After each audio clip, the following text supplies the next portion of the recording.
Guys, നമ്മളിന്ന് വന്നിരിക്കുന്നത് നമ്മൾ ചെറിയൊരു ട്രിപ്പ് പോയതിൻ്റെ വിശേഷങ്ങൾ ഷെയർ ചെയ്യാൻ വേണ്ടിയിട്ടായിരുന്നു. നമ്മൾ വേറെ അടുത്തേക്ക് വല്ല പോയത് മലപ്പുറം ജില്ലയിലെ മിനി ഊട്ടി എന്ന് പറയുന്ന മിസ്റ്റ് ലാൻഡിലോട്ടാണ് നമ്മൾ പോയിട്ടുള്ളത്. നമ്മളെല്ലാവരും തന്നെ ഫസ്റ്റ് ടൈമാണ് കേട്ടോ ഗ്ലാസ് ബ്രിഡ്ജ് എക്സ്പീരിയൻസ് ചെയ്തത്. നമ്മളവിടെ ചെന്ന് ടിക്കറ്റൊക്കെ എടുത്ത് നേരെ ഗ്ലാസ് ബ്രിഡ്ജിലോട്ട് എൻ്റർ ചെയ്തു. ദച്ചുമോളാണെങ്കിൽ ഫസ്റ്റ് തന്നെ വലിയ കാര്യത്തിൽ അങ്ങ് ഇറങ്ങി നടക്കാൻ തുടങ്ങി. പതിയെ ഒന്നോ രണ്ടടി വെച്ച് തുടങ്ങിയപ്പോഴാണ് താഴോട്ട് നോക്കുന്നത്. താഴോട്ട് നോക്കിയത് ആളുടെ കിളി പോയി. പിന്നെ എൻ്റെ കൈയൊക്കെ പിടിച്ച് വലിക്കാനും ചിണുങ്ങാനൊക്കെ തുടങ്ങിയിട്ടുണ്ടായിരുന്നു. എന്നാലും ഞാനൊന്ന് കൈയൊന്ന് വിട്ട് കൊടുക്കാതെ ഒന്ന് എക്സ്പീരിയൻസ് ചെയ്തോട്ടെ എന്ന് വെച്ച് അവിടെ തന്നെ നിർത്തി. പിന്നെ അച്ഛനെ വിളിച്ച് കരച്ചിലായി. അങ്ങനെ അച്ഛൻ്റെ കൈയും പിടിച്ച് കുറേ നേരം നിന്ന് താഴോട്ടൊക്കെ നോക്കി. പിന്നെയും കരച്ചിലായപ്പോൾ അച്ഛനാളെ എടുത്തുകൊണ്ട് നടക്കാൻ തുടങ്ങിയിരുന്നു കേട്ടോ. റിച്ചുട്ടനും ഇതേ അവസ്ഥയിൽ തന്നെയായിരുന്നു. ഗ്ലാസ് ബ്രിഡ്ജിൽ കയറിയത് ആളുടെ കാലൊക്കെ വിറയ്ക്കാൻ തുടങ്ങിയിരുന്നു. പതുക്കെ ഒറ്റടി വെച്ചാണ് നടന്നിരുന്നത്. കുറച്ച് കഴിഞ്ഞപ്പോഴേക്കും അച്ഛനും മക്കളൊക്കെ ഒന്ന് സെറ്റാക്കി രണ്ടുപേർക്കും പേടിയൊക്കെ പതുക്കെ വിട്ടു തുടങ്ങിയിരുന്നു.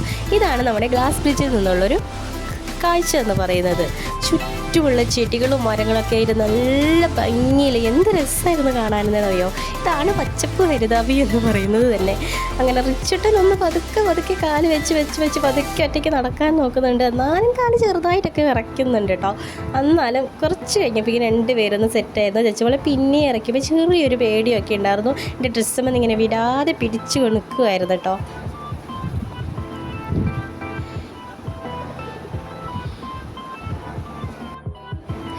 റിച്ചുട്ടനോട് തന്നെ നടക്കാനൊക്കെ അച്ഛൻ പറയുന്നുണ്ടായിരുന്നു കേട്ടോ. എന്നാലും റിച്ചുട്ടന് ഇത്രയ്ക്ക് ധൈര്യമൊന്നും വന്നിട്ടുണ്ടായിരുന്നില്ല. പിന്നെ അച്ഛൻ്റെ കൈയും പിടിച്ച് അങ്ങനെ ഒറ്റടി വെച്ച് തന്നെ നടക്കുമായിരുന്നു.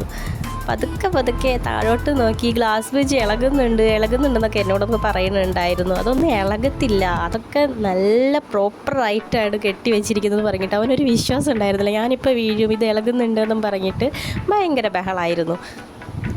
അങ്ങനെ ഗ്ലാസ് ബ്രിഡ്ജിൽ നിന്ന് ഇറങ്ങി നമ്മൾ നേരെ പോയത് അവിടെ അടുത്ത് തന്നെയുള്ള ചിൽഡ്രൻസ് പാർക്കിലോട്ടാണ്. ദച്ചുമോൾ എപ്പോഴും അച്ഛൻ്റെ കയ്യിൽ തന്നെയായിരുന്നു. ഞാൻ ഇടയ്ക്കൊന്ന് പിന്നിൽ നിന്ന് വിളിച്ചപ്പോഴും ചിരിച്ച് കാണിച്ചെങ്കിൽ നല്ല ഉറക്കം വരുന്നുണ്ടായിരുന്നു കേട്ടോ ആൾക്ക്. പിന്നെ നമ്മൾ പോയത് ചിൽഡ്രൻസ് പാർക്കിലോട്ടാണല്ലോ. അവിടെ ചെന്ന് റിച്ചുട്ടൻ്റെ ബോട്ടിൽ കയറണം എന്നുള്ളൊരാഗ്രഹം പറഞ്ഞു. ഒത്തിരി നാളായിട്ട് റിച്ചുട്ടൻ ബോട്ടിൽ കയറണം എന്ന് പറയുന്നത്. പക്ഷെ ഞാനായത് കൊണ്ട് സമ്മതിക്കാറില്ല. വെള്ളത്തിൽ കളിക്കുന്നതൊക്കെ സേഫ് അല്ലെന്ന് വിചാരിച്ചിട്ടാണ് സമ്മതിക്കാത്തത്. അപ്പോൾ അച്ഛൻ്റെ പെർമിഷനൊക്കെ വാങ്ങിയ ആൾ ബോട്ടിലൊക്കെ കയറിയിട്ടുണ്ട്. ആദ്യമായിട്ട് കയറുന്നത് കൊണ്ട് തന്നെ ബോട്ടിൻ്റെ പെഡൽ എങ്ങനെ തിരിക്കണം എന്നുള്ളൊരു കൺഫ്യൂഷനിലായിരുന്നു. ഒരെണ്ണം ഇങ്ങോട്ട് തിരിക്കുമ്പോൾ ഒരെണ്ണം അങ്ങോട്ട് തിരിക്കും. അങ്ങനെ ബോട്ട് മൊത്തം കിടന്ന് വട്ടം കറങ്ങുകയായിരുന്നു. കുറേ നേരം അങ്ങനെ കിടന്ന് വട്ടം കറങ്ങി ലാസ്റ്റാണ് റിച്ചുട്ടൻ ആ ഒരു ട്രിക്ക് മനസ്സിലായത്. പിന്നെ റിച്ചുട്ടൻ അങ്ങനെ ബോട്ടൊക്കെ ചവിട്ടി ഒന്തി തള്ളി എത്താറാകുമ്പോഴേക്കിനും സമയം കഴിഞ്ഞിട്ടുണ്ടായിരുന്നു. 10 മിനിറ്റ് ആയിരുന്നു നമുക്ക് ഉണ്ടായിരുന്നത്.